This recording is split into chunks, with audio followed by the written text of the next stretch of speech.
All right, look, I've had Hugo Goerner hang on here for an hour and 10 minutes. Hugo, sorry for the long delay. Sorry about that. You actually were scheduled a little bit later, but thanks for being early. You're very well educated in Marxist political warfare, and you wanted to weigh in on Mandami's comments, which we've railed on rugged individualism versus the warm embrace of collectivism. I guess that's before you're eating out of a garbage can.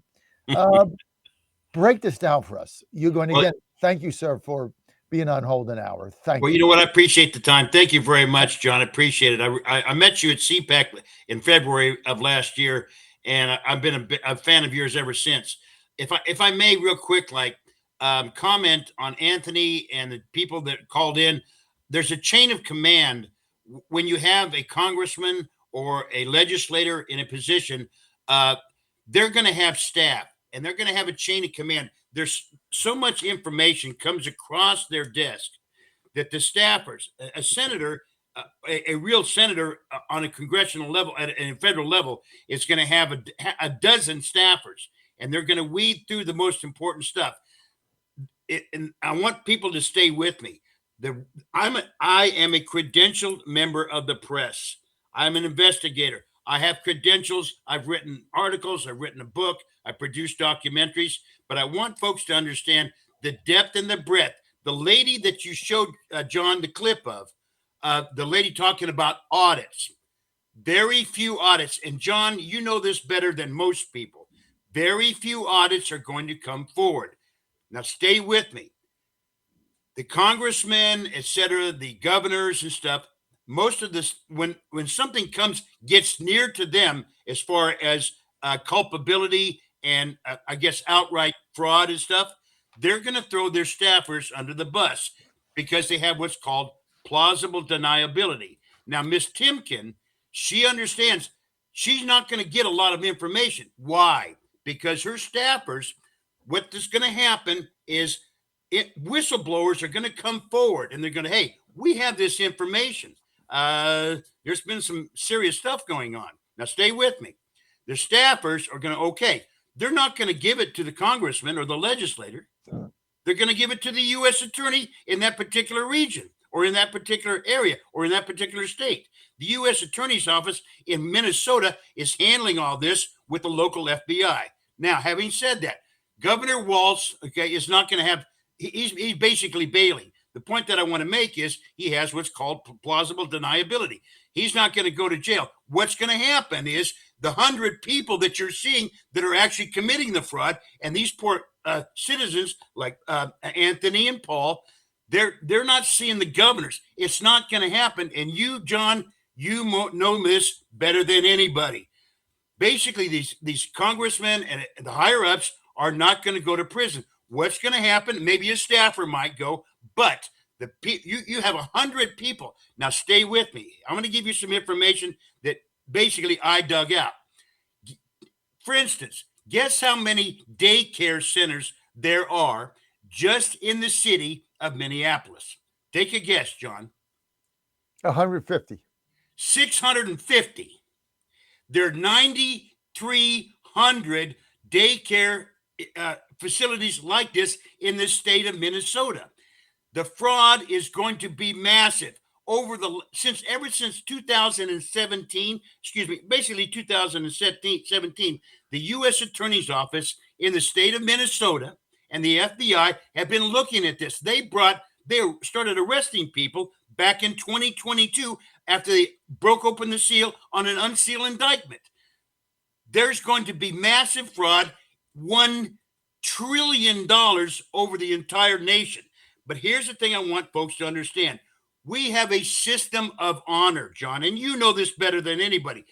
Why aren't these people being audited? And that's what that lady said, the congresswoman. She says you've got to have audits.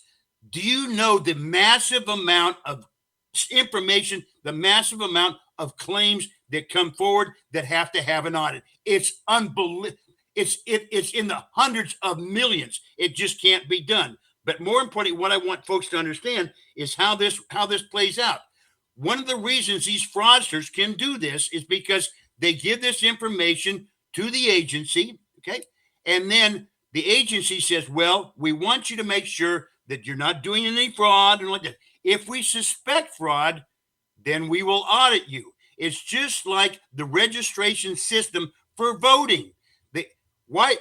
They register the Democrats, for the most part, over the last, from 2012 to 2020, were registering. I'm equating this, so I want folks to understand.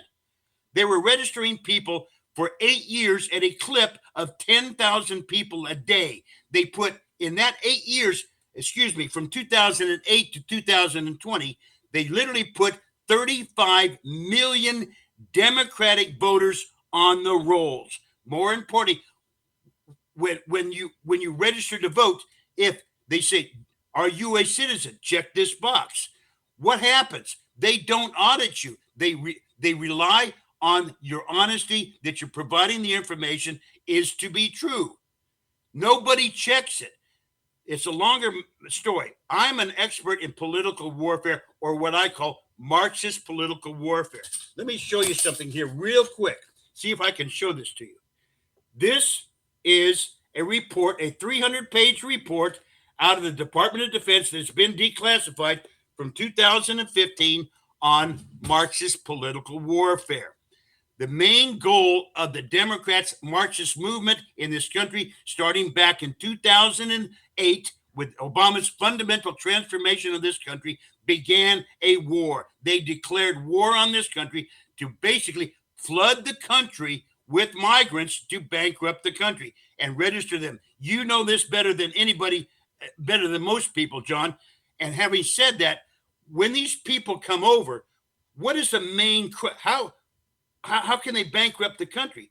Because they will, and Biden really, he himself on day one rescinded all Trump's border policies on the day he was sworn in.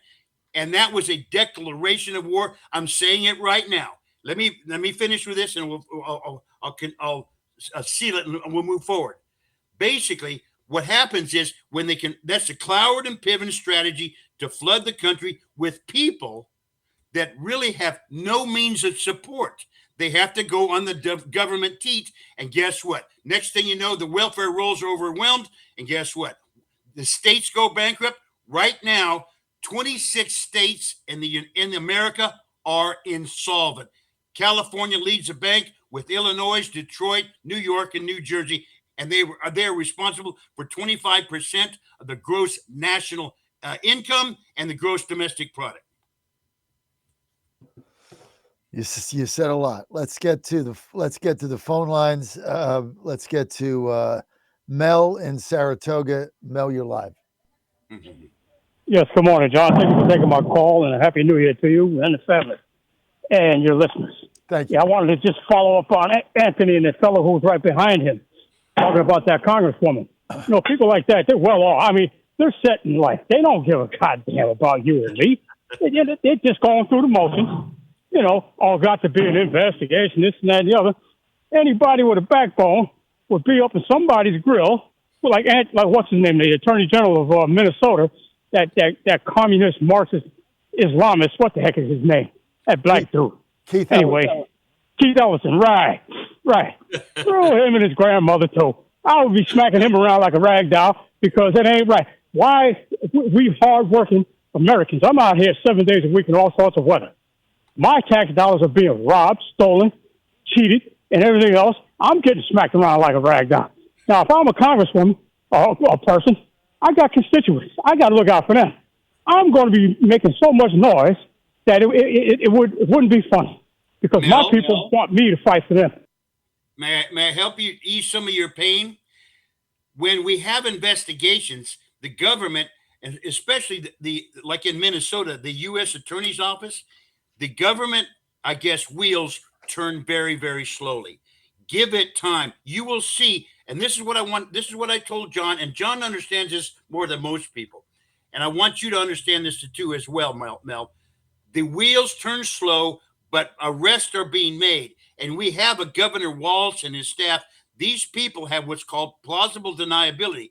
But remember, there are people right now almost 100 people just in the city of Minneapolis are going to prison. That's the ones that committed the basic fraud, and that's the one you want to concentrate on and put your efforts towards them, and applaud the U.S. Attorney's Office for sending them to prison. Don't worry so much about elected officials, because, like I said, don't waste your effort and your sweat and your concern on Governor Walz, because he's a clown. And Miss Kempton, but that's a luxury. That's a luxury I don't have. Plausible deniability. Yes, I go downtown and steal a pack of bubble gum. I'm going to jail. The good thing, the best thing for Tim Walz and that other guy there, Keith Ellison, is a good old-fashioned behind whoop. And get your ass behind that bar, boy, because that's where you belong. That's the crux of it. Thank you. And you know what? And save your energy for the people that are actually going to prison, because these people in positions like Ellison and Walz are not going to go to prison. They have what's called plausible deniability. Nothing comes across their desk. They're idiots. And here's the best part. If an investigation comes forward on Keith Ellison, watch, pay attention, watch as it slowly turns. This investigation has been going on for over a decade. Back in 2022, the Minneapolis U.S. Attorney's Office was arresting people when they unsealed the indictments. It's going to continue and across every state. Watch as it happens, Mel. Don't get so worked up, because let the wheels turn and you will see more and more people get arrested. I don't know. I love what you're saying. It'll work. Not a damn thing happens. I mean, I think our frustration and that of my callers who I represent. Frustration, yeah. Because, like Jane has her constituency, right? She's a state senator and a national committee woman. I have a constituency, and that's my listeners. That's basically it. And my listeners are pissed because nothing ever happens, ever. That's and like, there's no arrest here going on. Ellison is going to get off. They were indicted, right? But no, some of them are already going to prison. None of the people that knew about this, that are in positions of authority. Do you know and power, that they knew that? Do you have plausible? Do you have absolute proof, John, that Walz and these other idiots knew about it? Very, very little bit of this information goes across your desk. Look, I mean, if you're going to filibuster, then I'll just turn the show over to you, and it can be your own show. And then I apologize. I can call in if you want. You just take the show over. We can do that. It's easy to do. All right. Otherwise, we got to have a conversation here, right? Yes, sir. Thank you. So Ellison said on a tape, when they said, "Hey, these agencies are coming after us," he said, "I got your back." Well, what do you mean you have your back? He said, "I got your back over the fraud." Well, I don't know what else you need. But the frustration is nothing ever happens to anybody if you're a Democrat. Who's investigating Ken Martin? I mean, that's the other thing that the other fellow brought up. Go ahead, Mel. I tell you what, before we get back to Mel, let's run cut 10 here. Here's Walz. Let's go cut 8 and then cut 10. Go ahead. I don't want to mince words here. Donald Trump and his allies in Washington and in St. Paul and online want to make our state a colder, meaner place. They want to poison our people against each other by attacking our neighbors. And ultimately, they want to take away much of what makes Minnesota the best place in the country to raise a family. They've already begun trying to withhold funds that were meant to help families afford child care. And they have no intention of stopping there. Make no mistake, we should be concerned about fraud in our state government. We cannot effectively deliver programs and services if we can't earn the public's trust. I'm proud of the way we treat our neighbors. I'm proud of the way that we welcome people to this state. I'm proud of the way that we innovate. And I'm proud of the way that we are optimists for the future. No one's taking this away from us. Not the fraudsters. Certainly not this president. Not on my watch. Tomorrow, I'll be back with you. I'll give you an update on America's best paid family medical leave program that is now a week into it. And at that time, I'll take all your questions. Thank you all. Thank you, President. I'll be back tomorrow. Thanks for all time. More tomorrow. Appreciate it. Thank you. Wow. All right. I guarantee you the FBI has his number. Well, basically, he Guarantee didn't take questions, and I guess it's Trump's fault. It's Trump's fault. All right, Mel, go ahead. I'm going to give you the final word, Mel.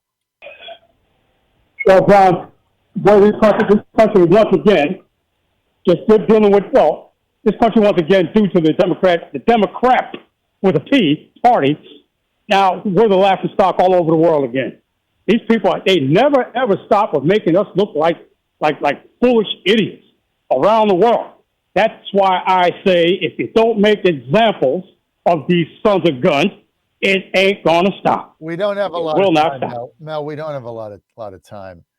I mean, the Obama scheme from day one: import voters from third world countries, pay them with Republicans' hard-working taxpayer dollars.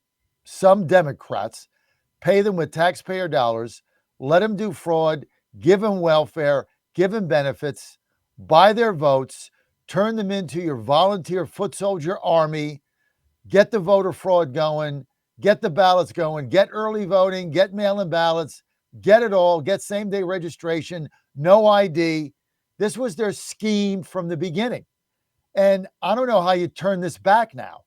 It's impossible to turn back. The only way to turn this back is for the Republicans to get rid of the filibuster and for Trump to pass a federal bill, ID, one-day voting. You've got to be a citizen. You've got to prove it. You got to have a passport. You got to have something. That's And that's the underway only right way you're now. going to do it. And That's they'll underway right now. never do it. So this is why we're in dire straits. And now you got Madami, who has set up, I've been telling you this now for days. The guy is setting up an army in New York City. Mhm. The army is made up with people that are paid by the NGOs, supported by the billionaires that are in bed with them. And basically, any sign of trouble, they will marshal them. The Maduro signs are child's play. You know, wait till you get to the General Assembly in Albany and they're voting on free buses. There'll be 50,000 of these people outside breaking windows. You got to get what's going on here. There's no way back. We got to get rid of this filibuster, and there's got to be a federal law. Otherwise, you're never going to turn this back. And Hugo, in all due respect, none of these SOBs is ever going to see a handcuff. None of them. They're going to continue to steal the money. We're going to continue to do nothing. We're going to continue to get on Fox News with James Comer with his phone in his shoe, and Jim Jordan without his jacket, and go on Fox News 5 times a day. They never do anything. John, They'll never do crap. John, do you think that nothing's being done right now? I don't see anything being done. It's because you won't. There's stuff that they will not let out that is being done. I know people right now in the Department of Defense, in the Department of Justice that is going on right now. They are fighting the good fight. Give it time. But let me just say, and I'll leave you with this. And I appreciate you having me on. I have a 100% respect for you and your voice, and I am behind you 100%. Everybody I interviewed is just like you. They're frustrated. They're pissed off. And guess what? The work is being done. You're just not seeing it. Give it time. Give it faith. It'll work out. And it's guys like you, John. It's guys like you that are bringing this information out. I applaud you. Thank you so much for everything that you're doing. You are bringing this information out. This is why we will win this war. Truth and clarity, baby. Absolutely. From your lips to God's ears. This country is hanging by. I said a couple of days ago before Venezuela, we're 2 elections away from the United States dissolving as a country that we know. One election. Maybe in 2. In 2026, if the Democrats win the House, it's over. They will drive Trump out. Guarantee you. One election away. John, And, you're the best. You are the best. It is guys like you that are putting the word out. And I'll leave you with this, and you can send me packing. is guys like you. And it's people like the Mills and the other and Anthony's and the other people that your callers in that need to expose this. Show your frustration. Your representatives will hear you. I guarantee you. We will win this war. It's just going to take guys like you, John, and the people in Saratoga and the people in Illinois to expose these Marxists. And once you get the truth out there and expose them to the light of truth, we will win this war. Trump can't do this by himself. It's up to us, guys like you, John, and the guys in Saratoga and the guys in Illinois, every person that is on social media. Hugo, thank you. People want to follow you. Where do they go? PreservingAmericaEPAC.com. I wrote a book called The United States Socialist Republic, The Men, Method, and Means to Fundamentally Transform This Country. I wrote it back in 2020, and I produced 4 documentaries on Marxist political warfare and how we can win this war. All right, Hugo, thank you. God bless you. Your calls when I get back, 888-480-JOHN. Stay with us.